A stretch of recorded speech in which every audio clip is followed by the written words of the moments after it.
அதிமுக பாஜக கூட்டணி ஏற்பட்ட பிறகு பிரதமர் தமிழகத்துக்கு வர்றது இதுதான் முதல் தடவை ஆக்சுவலாக. ஸோ கூட்டணிக்கு தலைமை தாங்குகிற கட்சின்ற முறையில் அதிமுக பொதுச் செயலாளருக்கு அப்பாயின்மெண்ட் கொடுத்துருக்காங்க. அவர் இன்றைக்கி ராத்திரி திருச்சியில் பிரதமரை பார்க்குறதுக்கு இருக்கார். 2014 பிரதமர் தமிழ்நாட்டுக்கு 41 தடவை வந்திருக்கார். 2021 அப்புறம் 14ஆவது தடவை வர்றார் இப்போது. ஸோ பல விசிட்டில் ஒரு இபிஎஸை பார்க்காதையும் போயிருக்காரு, ஓபிஎஸை பார்த்துட்டும் போயிருக்காரு, சில போது 2 பேரையும் பார்க்காதையும் போயிருக்காரு. ஆனால் அந்த கடந்த கால அந்த விசிட்டெல்லாம் ஒதுக்கிட்டு பார்த்தீங்கன்னா இந்த விசிட் இட் கெட்ஸ் இம்பார்ட்டன்ஸ் ஆக்சுவலாக. இதுக்கு ஒரு முக்கியத்துவம் இருக்குது.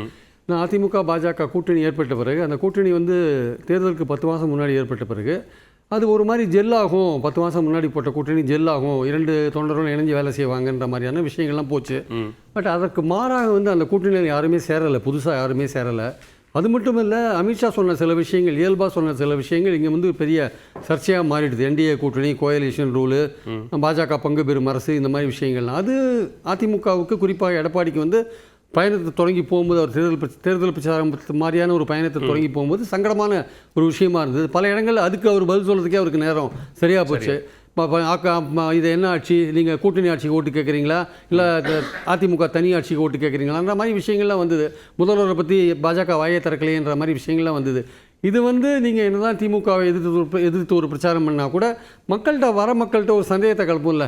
பாஜகவும் பங்கு பெறும் அரசுக்கு ஓட்டு கேட்குறாரா, அதிமுக தனித்து ஆட்சி அமைக்கிறதுக்கு ஓட்டு கேட்குறாருன்ற ஒரு விஷயம் இருக்குல்ல. ரெண்டுத்துக்கும் நிறைய வித்தியாசம் இருக்குது. ஸோ அதனால் அது ஒரு குழப்பமான விஷயம். அது எடப்பாடிக்கு தெரிஞ்சிருக்கு. அந்த விஷயத்துக்கு பாஜக தரப்புலேருந்து எந்த விதமான கிளாரிஃபிகேஷனும் வரல. எல்லாமே அமித்ஷா எடுக்கிற முடிவுன்ற மாதிரி தான் இங்கே பாஜக தரப்பில் சொல்லப்பட்ட ஒரு விஷயம். ஸோ அந்த குழப்பத்தை சரி பண்ணணும்னு அந்த குழப்பத்தை சரி பண்ணணும்னு எடப்பாடி பல குழப்பத்தை பண்ணிட்டார். அவர் பாஜகவை பக்கத்தில் வச்சுட்டு சிபிஎம்முக்கு ரத்தன கமலம் விரிச்சார், சிபிஐக்கு ரத்தன கமலம் விரிச்சார், திருமாவுக்கு அழைப்பு கொடுத்தாரு, தாவேகா கொள்கை எதிரியான தாவேகாவுக்கு அழைப்பு கொடுத்தாரு. தாவேகா கூட விட்டுருங்க, சிபிஐ சிபிஎம் திருமாலாம் பாஜக இருக்கிற பக்கமே பார்க்க மாட்டேங்கிறாங்க. அவங்க திமுக அணியில் இருக்காங்க.